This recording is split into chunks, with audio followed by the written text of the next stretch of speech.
The Baltimore defense has not impressed me this year. Cincinnati was like the one team that could just destroy this defense. And I know there's been changes on that side, but I still think that Cincinnati and their wide receivers are going to have some advantages here.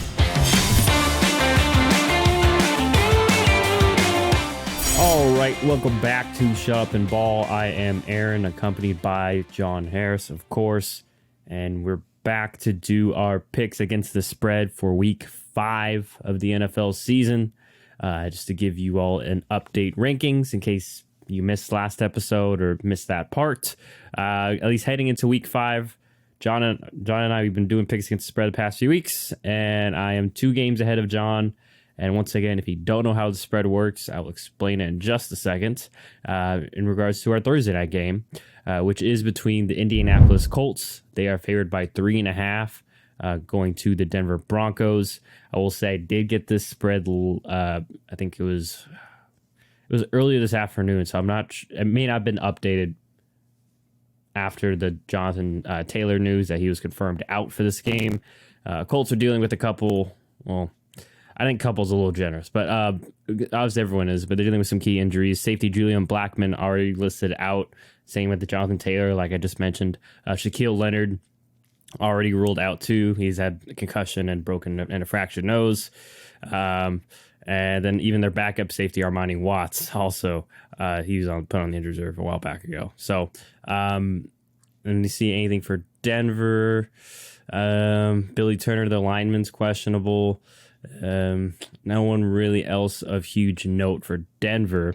So once again, sorry if you don't know how spreads work. Basically, if we pick Indianapolis, one of us does. Indianapolis has to win by 4 or more to beat the spread or to win. So technically the phrase is cover. And then if they lose by 3 or if they win by 3 or less, Indianapolis or Denver wins, Denver covers.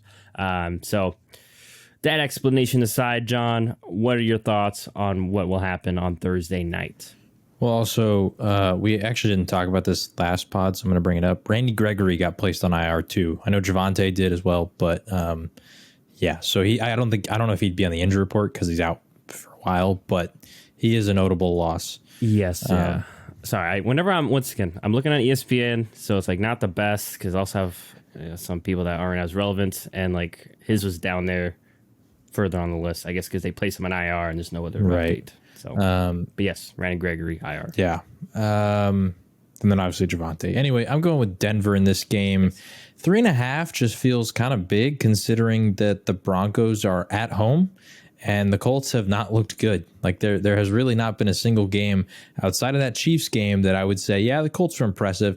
And I think you could say that about Denver too. So it's like a battle of the two ugly teams, but I think I would trust Denver to figure it out more than the Colts, especially without Jonathan Taylor. I don't know where the Colts offense is going to come from because I think Michael Pittman's great, but Patrick Surtain has been on fire this year. They still got Bradley Chubb going at them. They have a very solid defensive line. Even though Randy Gregory's not playing, they have a solid defensive line. And so I don't know. Naheem Hines is your backup. I think he's good, but he doesn't feel like an every down back. So now you're using Deion Jackson, and I don't think he's even really played any meaningful snaps in the NFL yet. So it's a weird game for the Colts that if I'm going to pick a team here, even if this was like a pick 'em, I'd probably just take Denver because they're at home. And I think that they're more likely to figure some stuff out because I trust Russell Wilson, Cortland Sutton, Jerry Jeudy, even Melvin Gordon, although he's been fumbling recently. I trust that sort of talent to figure it out over what the Colts have in this game. So I'm going to take the Denver Broncos. And I am right in agreement with you. Kind of hit all the main points. Cold offense. I mean, I know both these offenses have been not great, but I mean, at least Denver, I would say the offense is giving me a little bit more hope. I think it seems to be definitely a connection between Russell and Cortland Sutton, and we've seen the Jeudy connection a little bit. And it's just ironic because both these teams, I think we all had high expectations for them entering the season. New quarterbacks. Neither quarterback really has seemed to settle in very well to their new setting. And then kind of also ironic that both of their young star running backs are also out for this one too, unfortunately. But yeah, I think you hit the main point. Just Denver's defense I have a little more confidence in regards to difference makers at this point. Like I already mentioned, no Shaquille Leonard for the Colts. I mean, Gilmore really hasn't provided much, so only difference maker for the Colts I would say is, probably going to be DeForest Buckner. But he's not like at the Aaron Donald level where he can kind of sort of win games on his own by making 4 or 5 huge plays.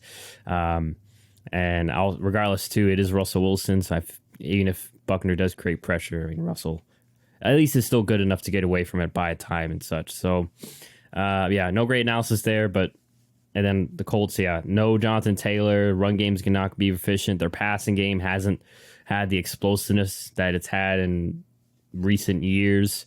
Although it does seem Alec Pierce is starting to get a little more involved, and maybe he could be their kind of deep threat. But with the way their offensive line's been playing too, I'm just not sure if they're going to be able to dial up any deep plays anyway, since this offensive line struggled run blocking and no Jonathan Taylor. So Denver probably won't be worried about him hitting a home run, run per se, taking one to the house or making an amazing play on his own. And not that Nyheim Hines can't, but obviously I think we know Jonathan Taylor's like he's mentioned, alluded to. Jonathan Taylor's just a more complete back at this point. So we're both going Denver there. So we got the underdog at home for John and myself. So now we go across the pond, and this is your PSA for anyone that's listening that's doing fantasy. There's another London game this week. So if you have a Packers player or a Giants player, you got Saquon, maybe you got Daniel Jones or one of the Giants wide receivers, Romeo Dobbs. I don't know Dobbs is on injury report. Anyways, there's a London game. So remember to set your lineups or send an alarm or something. Just keep that in mind, people. Don't be one of those people that are emailing the commissioner, because as a commissioner, I would just tell you, I would just ignore it. So my Packers, they're technically at home, even though it's in London. They are favored by 8.5 against the New York Giants. Giants dealing with some injuries. Obviously, Daniel Jones is a big question mark too. I know he's dealing with something, so he's questionable. And then let me see. I'm not seeing anything much for the Packers. I mean, Alan Lazard was questionable, but he played last game. I imagine he will do so this game. Jair Alexander could be an interesting one because he's been questionable too. Hasn't played in a couple of weeks. But nonetheless, John, what are your thoughts on the London game and how it will go down? Well, London is always interesting because there's a home team, but neither team is at home, right? And so, it's basically the most even spread you can probably get on the whole week because it's a neutral ground. There is no home field advantage here. I mean, maybe there will be if there's for some reason a lot of fans that like one team that are going to show up and make some noise, but I kind of doubt it. So 8.5, I feel like it's a pretty comfortable number. I'm worried here. I'm going to go with the Packers. I'll say that. But I'm worried based on what happened last week that it's going to be a scrappy game and they don't cover the big spread, because last week it was a little bigger, but it was 10.5 and they didn't cover, but they still won, but they didn't cover. And so I am worried that happens. But I will say for the Giants, I'm just worried about the quarterback situation. I don't know who's going to be playing quarterback. It could be Jones. It could be Taylor. It could be Davis Webb. It could be Jake Fromm for all I know. And regardless of who's playing, I just don't really trust that offense. No Sterling Shepard, no Kenny Golladay, although he wasn't really having an impact anyway. Kadarius Toney looks like he'll probably play, but he's coming off injuries and they rarely ever use him. So I don't even know how warmed up he's going to be. Wan'Dale Robinson is dealing with injuries. There's just a lot of stuff that feels like it's going wrong with the Giants offense. And I know that Saquon Barkley is great, and I think he'll still have a good game. But if that's all they have, I'm taking Aaron Rodgers and that offense to just destroy them for the most part, because I don't know, based on what I saw out of the Giants the last couple of games, outside of the Chicago game, because Chicago is just so one-dimensional. We even look at that Cowboys game. They were able to beat them through the ground and through the air, despite having a backup quarterback, despite missing offensive linemen, all these kind of things. And so I think Green Bay's offense is going to have success here, so I'm going to take the Packers. Alrighty, well, I think the Packers will win. But if you haven't followed along, kind of invoking the pod curse / jinx, going with the Giants. Also, last week wasn't too encouraging. I know in regards to a team effort, I mean, when the third string quarterback's in, I think it's kind of expected that the other team's going to run the ball a lot. And Green Bay really just didn't seem prepared for it, as New England was still able to move the ball up and down. And I think we can all agree Saquon Barkley's better than Ramondre Stevenson and Damian Harris at this point. Now, the Patriots offensive line, I would say as a whole, probably better, especially at run blocking, than the Giants. But there's also the fact that, I mean, I think Daniel Jones is, even if he is dealing with an ankle injury, which I'm interested to see that could be a big factor, because he is, although he has been lining it up through the air, he has been more part of the run game. Credit to the Giants. They said, screw it. You know what I mean? Like, we're just going to run you too, along with Saquon, add that extra element. So I'm interested to see just what capacity he'll be able to move and just be an impact there, because Green Bay has historically, our defense had issues against option quarterbacks. I talked about Raheem Mostert still running. I mean, Colin Kaepernick still running from like 10 years ago when he killed us in the playoffs. But yeah, I'm just not confident at this point that my Packers can blow out a team, especially across the pond. Travel, that it's just like you mentioned, London games are always weird. I just feel like Packers will be in control, probably like a 10, 14-point game. I just think some garbage time touchdown, and the game's gonna be over probably be decided by the fourth quarter. It won't be over, but be decided by then. So kind of just going for a backdoor cover, or hoping really for one. But I am with you. I think the Packers will win. Wouldn't shock me if they blow them out, but as per rules of the podcast, it's a win-win situation. So yes, and I think I picked the Giants my eliminator too, pool too. So hopefully my streak can go on, because there's only me and like 3 other people, and 2 of them are on auto pick. So hopefully my streak there can continue as well. But that is the London game. So once again, last reminder, check your lineups. If you got Giants or Packer, players, if one's questionable, do what you got to do. Just don't forget that, because it's a thing, unfortunately. And trust me, I hate it too. I'm going to hate having to wake up at like 8 a.m. to watch this game, because anyone that knows me, I am not a morning person, especially on the weekends. But now we move on to the games that are on during normal people time, at least, in the United States. The noon games for us Central Standard people. And starting off with the biggest spread of the week, and that is the Buffalo Bills. They're at Buffalo. They're favored by 14.5, hosting the Pittsburgh Steelers. Kenny Pickett's starting debut, it's going to be. And yeah, the huge spread here, John, obviously. I'll take a look at the injuries, but what are your thoughts in regards to how this one will go down? Well, the first thing I saw when I saw how big this spread was on Twitter was people calling out the fact that Buffalo, when the last time they had a spread this big, they played Jacksonville and they just lost straight up. So I'm just going to play it safe, and I'm going to take the underdog. And if I'm wrong, I accept that. But I'm taking Pittsburgh here because a spread this big, there's just too much margin for error. Backdoor cover is so easy to happen. They could be losing by 17, where the Bills are just comfortable running out clock, and then when they get on defense, they're okay letting them drive, because who cares? There's not a lot of time left, and maybe the Steelers drive down, get a late score, and all of a sudden they've covered. So I'm going to take the underdog Steelers here. It's not because I think they're going to win by any means, because I do think Buffalo should crush them, especially considering that Kenny Pickett's his first true start. And it's Josh Allen against this Pittsburgh defense. He shouldn't be facing a ton of pressure, because considering you don't have TJ Watt, most of that pressure should be coming from the opposite side and the inside of that defensive line. And so he can just easily kind of roll out to the right. So yeah, I'm taking the Pittsburgh Steelers to cover, but I don't think they're going to win. Yeah, no notable injuries. A bunch of guys didn't practice today for Buffalo, so that may be a concern. Isaiah McKenzie, Jordan Poyer, and Tremaine Edmonds. So some key guys there. But I am with you. I think Buffalo wins. This isn't great analysis, the greatest of analysis, but I just don't think Pittsburgh's going to, like you mentioned, I don't think Pittsburgh's going to lose by 14. Mike Tomlin, he like I mentioned last podcast, they always truly believe that they're trying to win the Super Bowl. They're trying to win every week. Don't ask Deontay Johnson that, because I actually saw in an interview right after you said that. He said in an interview, "We're rebuilding." I don't know if I imagine Tomlin maybe said something to him after that, because that is not. Yeah, not a Tomlin mindset. I'm not saying everyone has, but I mean the fact that Tomlin does, and that's just how they approach each game.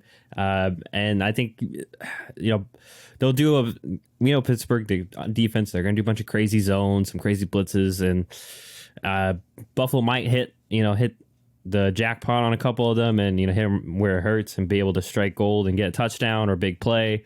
But I think for the most part, like we saw last year too, because this was a matchup from last year, Pittsburgh defense was kind of able to hold their own and limit this Buffalo offense. They really never got going until it's too late.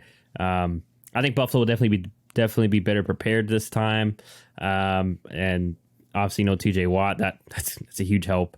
So that's why I think they win. But I think too, Kenny Pickett, this offense may be doing a little better, may have a little more flow, just maybe a couple more successful drives, especially touchdown drives too. They haven't really been efficient in the red zone.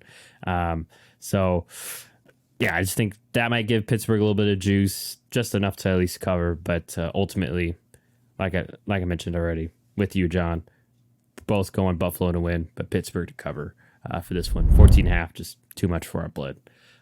So now we move on to the Pittsburgh's division foe, that is Cleveland. They are hosting the Los Angeles Chargers, the LA Chargers. They are favored by 2.5. This game is at Cleveland. Cleveland, the underdog. So, John, who do you have here between the Chargers and Browns? And I'll pull up the injury report in just a second. This is a really interesting stylistic matchup because the Chargers' run defense is pretty bad, and they also try to allow you to run, and that's all Cleveland's going to want to do. So I'm interested to see how Brandon Staley approaches this game.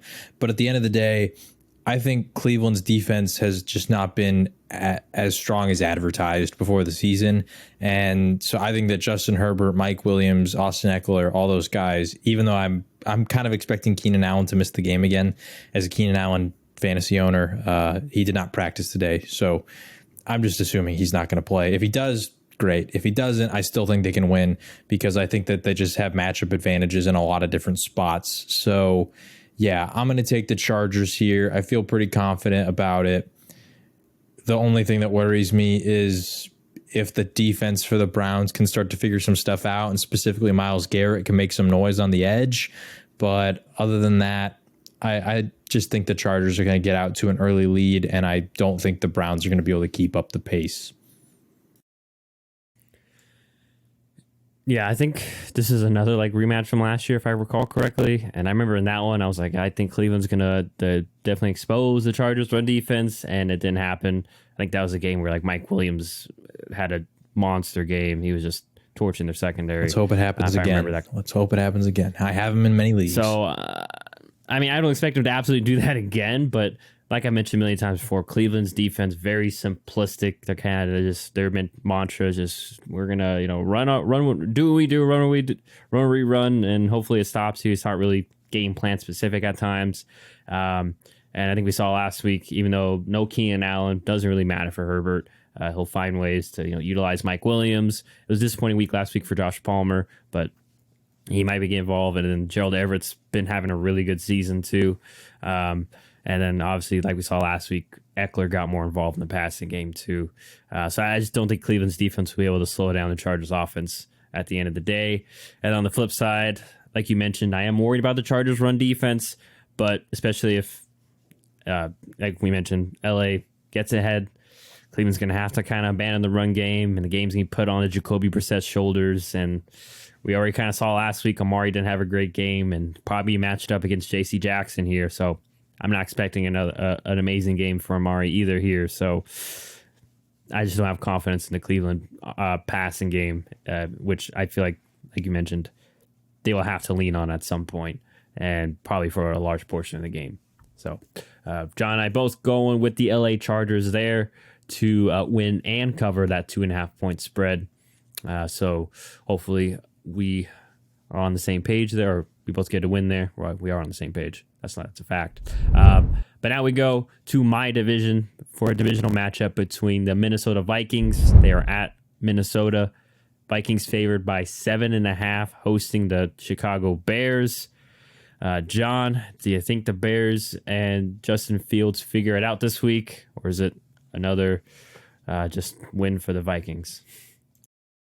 I don't know. I think at this point I'm kind of just picking against Chicago at any game because I just don't really believe in their defense enough to keep them in all these games. Like I think their defense is fine, but considering just the lack of passing volume, the lack of threat to be able to beat teams through the air, I don't believe in Chicago really, because I think that a lot of teams are going to be able to put up points against them.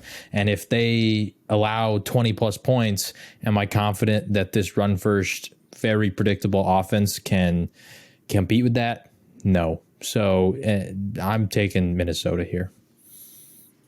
Yeah, keep this one short too. Like you mentioned, Minnesota defense, only their main weakness probably be their corners. But like you just mentioned, this Bears offense has given us no sort of confidence, or anyone to give anyone sort of confidence that they can dice you up through the air or beat you that way.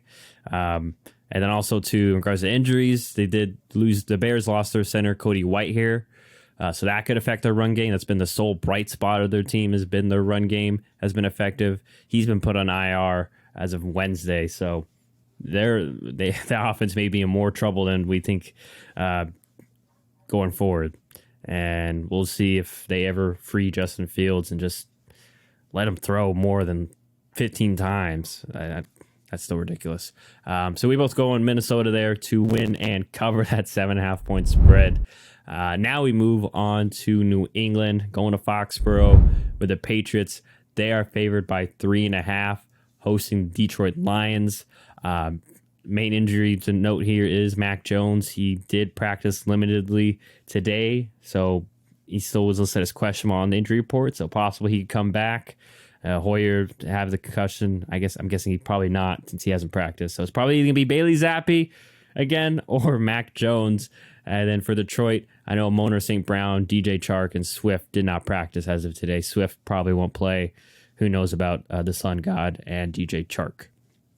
But John, how do you see this one playing out? I'm going to go with Detroit here. For the whole season so far, I think I've picked them to cover in every single game, and they have not failed me outside of last week. Last week they finally did, and I'm going to forgive them, and I'm going to roll with it again. Meanwhile, the Patriots, I don't know. I think that Detroit has a pretty poor defense, and so I could absolutely see this also turning into a shootout. But if there's one team that they're going to play, I would say that this is the team that I'm expecting the least amount of ability to take advantage of their weaknesses, if that makes sense, because once again, I'm just still critical of the play callers over there in New England. They really have to prove more to me before I'm willing to say, all right, they know what they're doing. They're doing a good job. So, yeah, I'm going to go with Detroit here because I do think that their offense is good enough, strong enough, just versatile enough to put up points against this defense. And so, yeah, I don't know if they'll win, but I for sure think they're going to cover. All right, well, here goes our second disagreement. I'm going New England. I think New England's run defense is very good, and I think that they won't be able to let that Detroit offensive line just overpower them, which they've done to a lot of people. It's one of the best offensive lines in the league.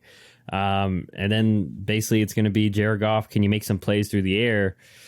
And Bill Belichick, he's already had experience going against Jared Goff in the Super Bowl. I'm sure he knows that, you got to get pressure on him, get him a little rattled, and, Goff starts missing throws. And on top of the fact that Goff may be missing some key weapons, I just think New England will do enough to slow down this, very good Bears offense. And on the flip side, the Bears defense hasn't been great. It's been one of the worst defenses.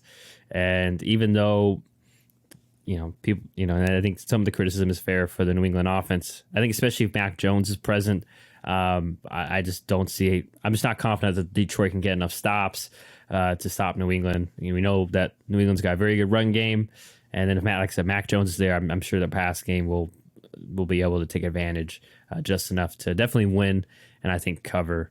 I'm really just, Jared Goff's had a couple key pick sixes, had one last week and one in week one. I smell another one here, especially if they'll probably be down late or at some key point in the game, and he's probably just gonna mess it up. So there's a disagreement for us between New England and Detroit. So our second one of the day. So we'll see. Now we go on to New Orleans, where the Saints, they are favored by 5.5, and they're going to be hosting the Seattle Seahawks. Seahawks fresh off that big win over the aforementioned Lions, while New Orleans dealing with a lot of injuries. I'll get to those in just a second, let me pull it up, sorry, because you're probably going to want to know. I know you already made your pick, but all right, New Orleans. Jameis Winston was upgraded to questionable from doubtful, so he's, Michael Thomas still questionable with the foot, still hasn't practiced. Guard Andrew Speed questionable, safety Marcus Bay questionable. Jarvis Landry did practice, was limited, and then also cornerback PJ Williams is questionable also for the New Orleans Saints. And I'm trying to think, not many key injuries for the Seahawks. I can mention those afterwards. John, how do you see this game playing out? Well, I'm going to go with Seattle here. I don't know. This just feels like one of those gut calls, and I've kind of been wrong on those recently. So if I'm wrong on this one, then maybe I got to stop listening to it. But I'm going to go with Seattle. I don't know. New Orleans just hasn't really impressed me a ton. Also, I know Jameis and Michael Thomas did not practice today. So if they're out, that means Andy Dalton's playing, and I still think Olave is like good enough to beat the Seattle defense, but I don't know. There's just something about Seattle that I think their offense is starting to sort of figure things out and just get things going and make things happen. And I think that DK Metcalf and Tyler Lockett could maybe have some success in this game because the Saints secondary has not been as good as I thought it would be. Just their whole defense honestly hasn't been as good as I was expecting it to be coming into the season. So I'm going to take Seattle to cover. I still think the Saints win, but I'm going to say they win by like a field goal. I'm going with the Saints to win and cover. Seattle's defense hasn't been anything to write home about. And for New Orleans, it's been a lot of self-inflicting wounds. Atlanta was a lot of turnovers. And then obviously last week had some missed kicks and obviously the big missed kick at the end of the game too. I just think that they'll clean it up here, especially at home. And Andy Dalton, not that far of a downgrade from Jameis Winston. Chris Olave is still there, so I just don't see how Seattle's going to have an answer for him. And then, they haven't had Kamara in a while. Who knows if he'll play for this game? If not, they've shown the past few weeks that they've managed with Mark Ingram, although they don't have Latavius Murray anymore. But Mark Ingram has shown that he can step in and be solid there. And then on the flip side, it's just I think that although I will say the Saints defense has been a little bit disappointing, but I think maybe because they've been put under a lot more stress because their offense has been performing. I just think, too, they match up pretty well with DK, Tyler Lockett, having Marshawn Lattimore and Paulson Adebo there. Although, like we've mentioned before, especially you, Marshawn Lattimore, he tends to be hot and cold some weeks, especially if it's not Mike Evans. You don't know which Marshawn Lattimore you're going to get. Last year he's pretty consistent, so I'm kind of leaning on that. And hopefully he can still be consistent as if he's playing Mike Evans this week, which, I mean, similar build, Marshawn. So, just use that fuel. And I hate to say it because I love DK, but lock DK down for me. Or at least just don't let them win. So I got New Orleans winning and covering. John has at least Seattle being within 5. So we'll see what happens there for our third disagreements. But now we move on to the AFC East, right back there for a divisional matchup between the Miami Dolphins. They're favored by 2.5 going to MetLife, aka New York, to play the Jets. And Zach Wilson, fresh off their win against the Steelers. Obviously, no Tua, if you've been following that whole ordeal. No Tua this game. Xavier Howard, questionable with a groin injury. Didn't practice this week. I'm just going to shoot my shot again as a self-anointed groin injury expert. Probably not going to play. Jalen Waddle also had a groin injury too. And then Terran Armstead also listed as questionable. And then Byron Jones already ruled out for this game. So they're probably missing some key pieces in Miami. For the Jets, I'm not seeing anything. Breece Hall questionable, but he practiced today in limited fashion. And then, Zach Wilson, he's fine. So, John, who do you have between the Jets and the Dolphins? I am continuing to sip on the Jets Kool-Aid. I just looked back at a lot of my picks this year, and I think I've picked like Detroit and the Jets in every single game. Maybe Jacksonville too. Maybe there was one where I didn't pick Jacksonville. Anyway, 3 teams that were very bad last year, and I was saying that I think they could be better, and clearly my picks have proven my belief. But I'm going with the Jets here. I worry about Miami's secondary, like you said last week. Although the Jets receivers are not as good as Jamar Chase and T. Higgins, we saw last week that those guys were a problem, and they could not be handled. Specifically, T. Higgins was a problem, and he could not be handled by that Miami secondary. And then that was with Xavier Howard playing, and then eventually he goes out, and it was the same thing. So I think that the Jets receivers, because I'm a very big believer in both of these guys. I had Garrett Wilson as my number 1 receiver in the draft class. I had Elijah Moore as my number 4 or 5 receiver in the previous draft class. So a very big believer in both of these guys. I think that they could have success against this Miami secondary, considering that I'm expecting their top 2 corners to be out. So I like the matchups here for the Jets. I'm also a big Breece Hall guy. I think he could have success against this Miami run game or run defense, because we saw that the Bengals and Joe Mixon were able to have success last week. And I think that the Jets, although their offensive line, I don't know where they rank. The offensive line rankings are always so weird, because like I understand who's in the top 10 usually, but after that things can just get wacky. So I have no idea, like in comparison to the Bengals line, who's better, outside of the fact that the Bengals line has been blasted by the media. But I can't imagine there's like that big of a gap either way. So I think that they could have success there. So I'm going to take the Jets. But I do think this one will be a shootout, because I like what I'm seeing out of Sauce Gardner, but I don't think that he's going to be able to lock down necessarily either of these receivers because of the massive speed gap between them and him. I think that he could be physical with them, but if that doesn't work, then they're going to run by you. And so I do think they're going to have some deep safety help. And on the other side too, I think it's like DJ Reed. I don't know who the other corner is for the Jets. DJ Reed. DJ Reed. I was on that. I was about to say so. Reader, and I was like, that's the defensive tackle though. DJ Reed. Anyway, he's been all right to start the year, but I just don't have a ton of faith in him to like do crazy on the other side. So but I'm still taking the Jets. I just think that it could turn into a shootout. This is one, it hurts me as the self-anointed president of the Zach Wilson fan club. I'm going with Miami. Don't have too much confidence in the Jets offensive line. And I do have but I do have confidence in Zach Wilson and his ability to extend plays like we saw last week, make some throws. Obviously, last week we saw there's still a bit of rust. Had a couple interceptions, and the offense really didn't flow. Obviously, didn't get Garrett Wilson involved last week as well. He didn't have a great week, but Corey Davis seems to be more of his security blanket. I just think Miami's front seven is going to have a pretty good day getting back there against Zach Wilson, and Jets run game isn't anything to write home about anyway. And I feel like Miami probably knows that. And I feel like it's going to be a tough day in the offense for Zach Wilson and the gang. And on the flip side, obviously Teddy Bridgewater, not as good as Tua, but I think he'll still be able to manage that offense, do most of the things that Tua can do, get the ball out to these receivers, these speedsters, and let them make plays after the catch. We'll see if they can get their run game going. The Jets defense has been pretty solid this year, which is another worry. But end of day, I just feel like kind of like with not similar kind of to the Buffalo game. You saw, eventually, oddly enough, like and they had some injuries, but defense started wearing down on Josh Allen. Didn't really trust some reads, or kind of get the internal clock in his head was going pretty fast in regards to getting the ball out or getting out of dodge, and that's Josh Allen.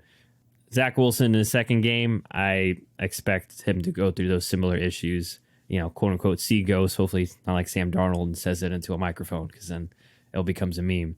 But nonetheless, I'm hoping I'm wrong here, just personally. But at the end of the day, I want to be right. And I just don't see how they can have an answer for the Miami and their creative blitzes and such. But Miami does have a tendency to be over aggressive. So, hey, maybe he does, make a big play by getting out and, hitting somebody like a Garrett Wilson, which I'm hoping for, because I'm starting Garrett Wilson in a couple of leagues. So, picking Miami. John's going Jets. I'm kind of hoping that I'm wrong here. This was a really tough one to pick for me. I don't know about you. That was one of the ones where I had to think about for a long time. Well, I went with the favorite, so we'll see what happens. I'll probably be wrong since they are the road favorites. But now we head over to Tampa Bay, where the Buccaneers are favored by 8.5, hosting the Atlanta Falcons. This is Atlanta, the Cover Kings. If you didn't know, they're 4-0 against the spread, by hook or by crook. They're doing that for America, while the Bucs, fresh off that tough loss against Kansas City, and then obviously that stuff with Tom Brady's personal life kind of came forefront too, so he could be dealing with that mentally. So, John, how do you feel? Do you think that Atlanta can pull it off again and be at least cover for us for the 5th time, or do you think Tampa Bay finds their groove again? I'm going to go with the Cover Kings here. Since you told me that, I was like, you know what? I'm going to write it out and just see. And of course, this is probably going to be the week that I'm wrong and they're not going to cover. But the Tampa stuff, I don't know. I just think there's just a lot going on there that it could be a distraction. And in a game where you can easily overlook your opponent because it's the Falcons. They haven't really contested you for this division for quite some time. Well, not quite some time. Ever since Tom Brady showed up, essentially. I don't know. It just feels like this could be a game in which the Buccaneers easily overlook their opponent, and the Falcons have proved so far that you can't mess around with them. They will keep things close. They might even win the game. So I don't know. I do worry because the Falcons are very run heavy last week, and they were able to win that way. That's going to be tough to do against Tampa, but regardless, I'm hoping that this is a Kyle Pitts, Drake London type of week where they can truly make an impact and cover again, if not win. I don't think they'll win, but I think they can cover. Okay, so my reasoning for picking Atlanta, that's who I'm going with, is similar to yours. The Cover Kings, Tampa Bay offense. I know they put up good numbers last week, but Chiefs were kind of in control of most of the game. It scares me. Mariota in the passing offense was not good at all last week. I mean, I think I saw basically from after he threw one of the interceptions on, they basically just hand the ball off. Don't think obviously. I know the Chiefs had success running the ball against the Bucs, but I just don't think the Falcons will have the same success because the Chiefs, at least, they were able to stress out the Bucs with their passing, some RPOs and things like that. And like I already mentioned, Mariota is not the mechanical, not the automatic thrower that a Mahomes or Rodgers can be. So I don't think the RPOs are going to be as successful. And he just really hasn't been that great of a thrower really all this year. Like you already mentioned, as a Kyle Pitts owner, it's been very frustrating just to be a part of this. I don't want to call it experience, the Mariota experience. I don't know. But yeah, I think Tampa Bay takes care of business, but Atlanta, they're a tough, gritty team. I'll give Arthur Smith and them credit. Maybe they can find some success with these 2 running backs that filled in last week and just do enough to cover. But yeah, I am deathly scared of Mariota having a game where he has 3 turnovers, and that's the difference between you and I covering. And it's a 14-point game because Mariota threw a pick 6 with 4 minutes left, or fumbled in a scoop and score, which is very likely with Tampa, especially at Tampa. So we'll see if the Bucs can bounce back. Both these teams 2-2, so very low key, very critical game to tip the scales in that division. But now we head over to Washington. I almost said Tennessee, where the Tennessee Titans, they are favored by 2.5 at Washington. Tennessee, fresh off that big win against Indy. Washington, it's kind of been this free fall since week 1. They had that big comeback week 1. It has not been good since. So, John, you going with your rival, the Commanders, or are you rolling with the Titans here? Well, I don't really believe in the Commanders, so I'm going with the Titans. It's that simple. There's nothing really else to it. I don't think the Commanders are that great. I don't think that their defensive line is going to be able to do much against Derrick Henry. I don't think that their offensive line is going to be able to hold up against the, Jeffrey Simmons and all that stuff. So I'm going to go with the Titans. Yeah, I mean, spoiler alert, I'm going Titans too. Let me just read a couple injury report too for the Commanders in case there's any doubters. John Dodson, hamstring, didn't practice. He's questionable. Who knows if he'll even play? One of the tackles, Sam Cosmi, injured his thumb, so he's questionable. So an already shaky offensive line, not looking great. I know Brian Robinson, which, good for him. We're happy that he's back on the field, but even if he does play, it's his first action and he's still a rookie, so I don't expect he'll, get much snap count there. And then for Tennessee, missing Traylon Burks could potentially hurt them because he is dealing with a toe injury. I think it's our good friend Panda who has him in fantasy said it was turf toe, right? Regardless, he's listed as doubtful. Basically means he's out. But Tennessee they've kind of refound their formula, which isn't that shocking of a formula. Like, let's give the ball mainly to Derrick Henry, and Robert Woods seems to be coming into form too for them. So that'll probably be their formula of success here, along with capitalizing off of the Carson Wentz turnovers. I'm curious. I'm not going to look it up because I don't know where to look this stuff up. But I'm curious to see what the over under is on like Carson Wentz turnovers, because I feel like it has to be like at least 1.5. But I wouldn't be shocked if it's like at 2.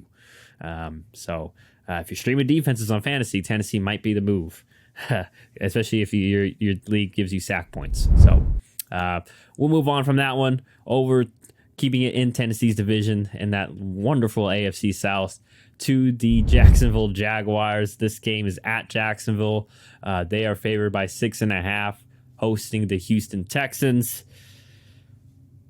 Who do you have here, John? Houston might be the worst team in the league, and I say that in not like a negative way, because we kind of expected them to be in that category, but there was even some hope going into the season, like Davis Mills could potentially take steps forward. I think he's taken some steps back. He has not looked that impressive, not very good. And so their offense doesn't really have much going for it outside of like Dameon Pierce. But even last week, like there was that 175-yard run, and I think he had another big run, and that was kind of a majority of his production, was those 2 explosive plays.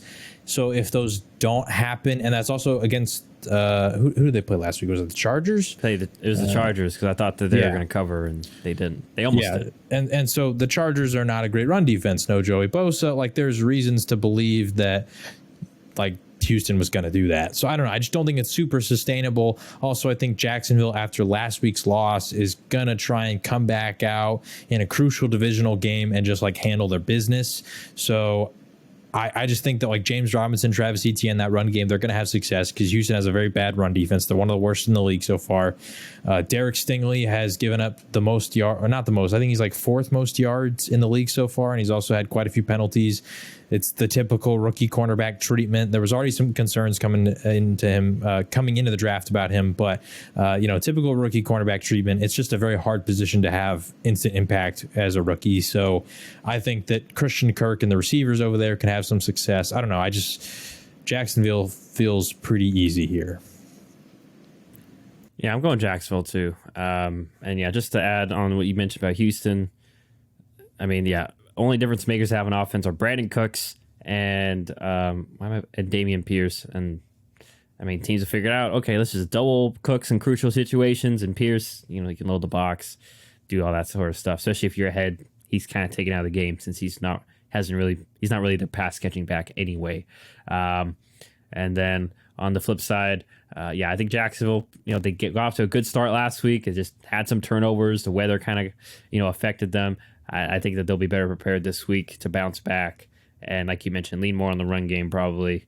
And Trevor Lawrence probably get back in his groove and make some plays. So no further analysis really needed there. We're both going Jacksonville to win and cover. Sorry, Houston fans, but also not sorry. Now we head over to the afternoon games, starting with the San Francisco 49ers, fresh off that big Monday night win. They are favored by 6.5 at Carolina. It's starting to feel like Matt Rule's days are numbered.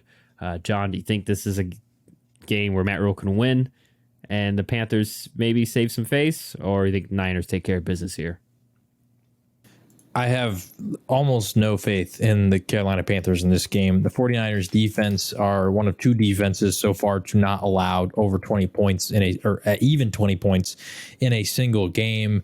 They've just been shut down. And on the flip side, we got Baker Mayfield and this offense that has playmakers, but just really hasn't shown an ability to successfully drive down the field consistently, put up points on the board, and beat other teams with their offense. So I think this is a pretty chalk game. The Niners defense, they're going to do what they do. They're going to force Baker into some turnovers, and they're going to win this game. Yeah. And then, I mean, you hit it perfectly on that side of the ball. On the other side, I think we already saw last week, Niners were able to overpower the Rams. Rams are a defense built on speed. So are the Panthers. I think that they'll have equal success, especially in the run game. And obviously, a few probably Kyle Shanahan design plays to get, Deebo Samuel going or Ayuk. But yeah, I expect Niners to take care of business here also. And fortunately for the Panthers, their hole gets dug deeper in regards to their record. So that one's pretty cut and dry. Now, though, we head to your game, and that is at L.A. The L.A. Rams are favored by 5.5, hosting your Dallas Cowboys and Cooper Rush, since he's apparently the big star.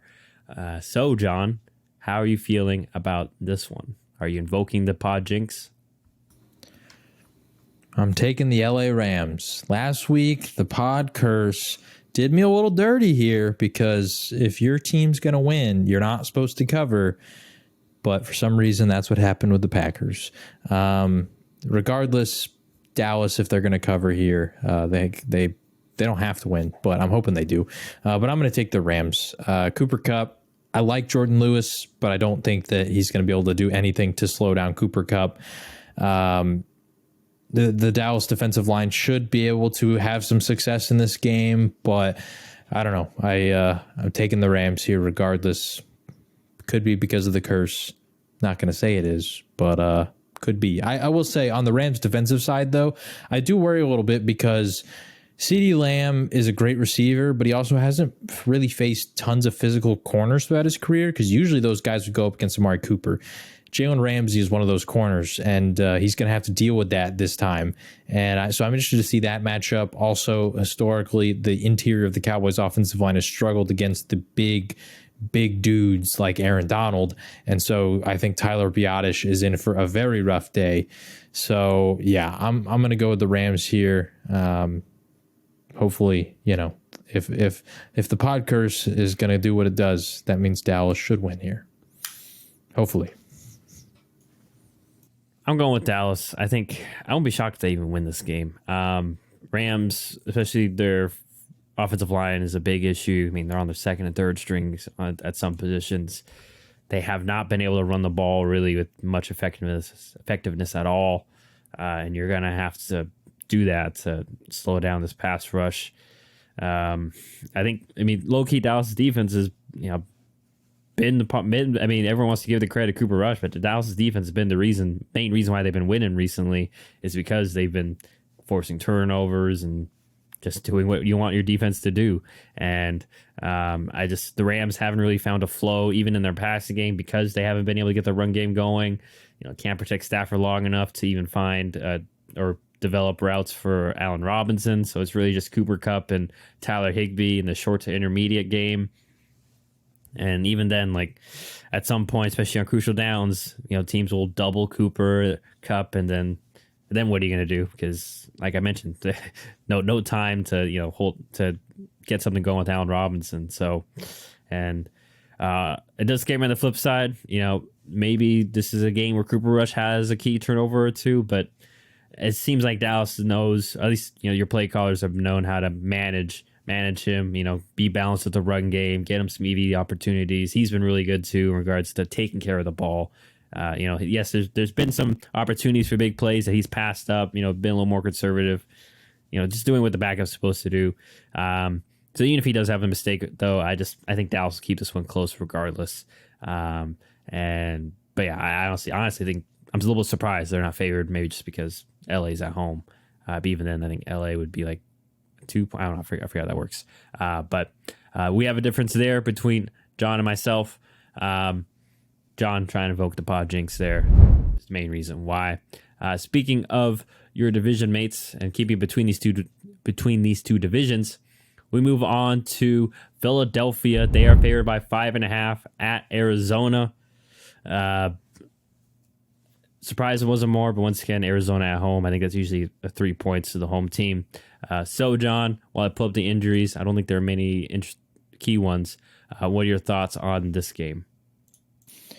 I was going to take Arizona at first, but I don't know. I just think that this is a game in which, because the interesting part about Kyler Murray is that like he kind of neutralizes really good defensive lines. So like the Eagles defensive line being so strong doesn't really worry me a ton in terms of like rushing the passer, because Kyler can just escape and make things happen.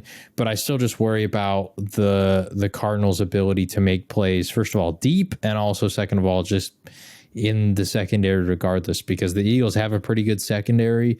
And so I don't know, without DeAndre Hopkins, this game just feels a little tough for me to pick the Cardinals. So I'm going to take the Eagles. Also, I just don't think there's going to be anything defensively that's going to throw Jalen Hurts off whatsoever, because they don't really have that great of pass rush. They don't have that great of defense. I don't think they have that great of defensive backs that are going to be able to like stop AJ Brown. So I don't know. I'm taking the Philadelphia Eagles here.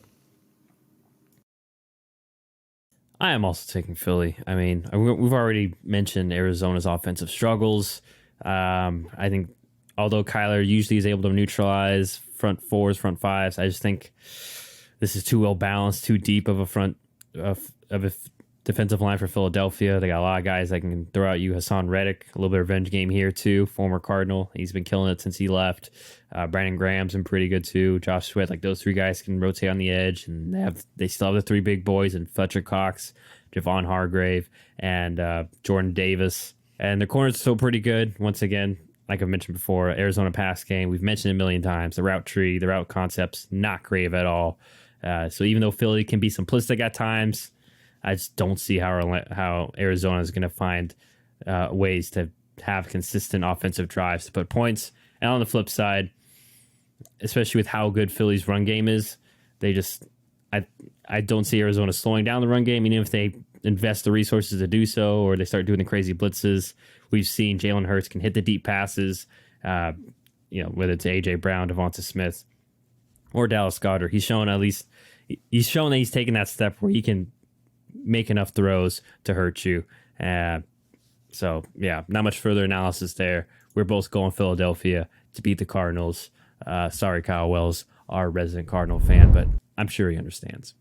But now we head to the Sunday night game, and that is between the Baltimore Ravens. It's at Baltimore. They're favored by 2.5 against the Cincinnati Bengals. Who do you have between these two and this one, John? I'm going with the Bengals. The Baltimore defense has not impressed me this year. They did not impress me last year when they played Cincinnati. Cincinnati was like the one team that could just destroy this defense. And I know there's been changes on that side. Wink Martindale is not there anymore. But I still think that Cincinnati and their wide receivers are going to have some advantages here, because we've seen the teams that have really good receivers have been able to have those advantages. Think of Miami. Buffalo, kinda, but their receivers were dealing with some injuries and stuff like that. But I mean, Josh Allen still had a monster played day. a game too, so like they didn't get going until the second half.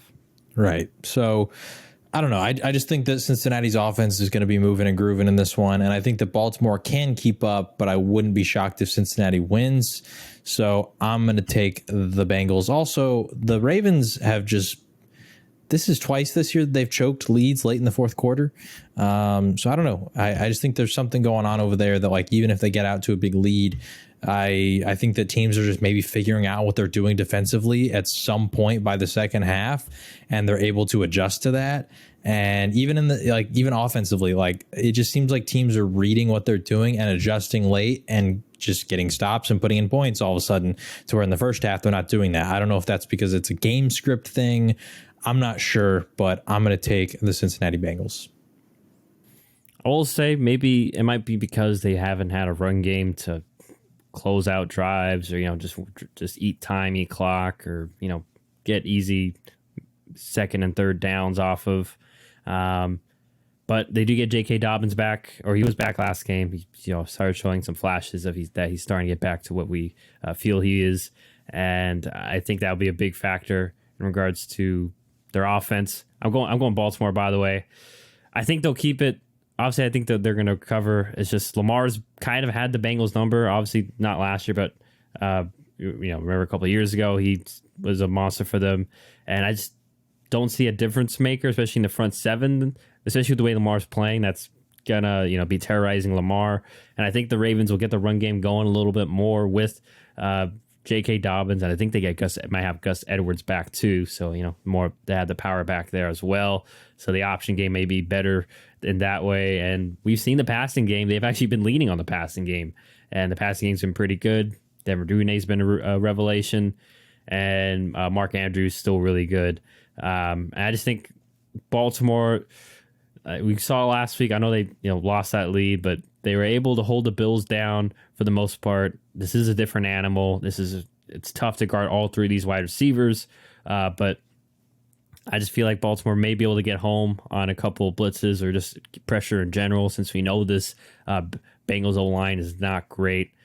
So they may have some chances there, I feel. And Bengals run game really hasn't gotten going either. So I'm just not sure they'll be able to. What's the phrase I'm looking for? Keep them honest is what I'm looking for. That's what I'm looking for. Keep the Ravens honest in regards to, hey, you have to defend the run, you have to watch out and hit some play actions. I don't think that the Bengals will be scared of any of that. Maybe they'll be mainly focused on the pass game. Marlon Humphrey had a pick last game, so he could be getting back into form along with Marcus Peters. And once again, like we mentioned before, this is two new safeties as well. One's a rookie, so they're all still kind of figuring it out, and I expect it to get better and better as the season goes on. So I'm going with the Bengals. John's going with the Bengals. I'm going with the Ravens. And there is another difference for us for the week, and that is the Sunday night game. Now we move on to last but not least, the Kansas City Chiefs. They are at Kansas City, favored by 7.5, hosting the Las Vegas Raiders. Chiefs have had the Raiders numbers for seems like forever.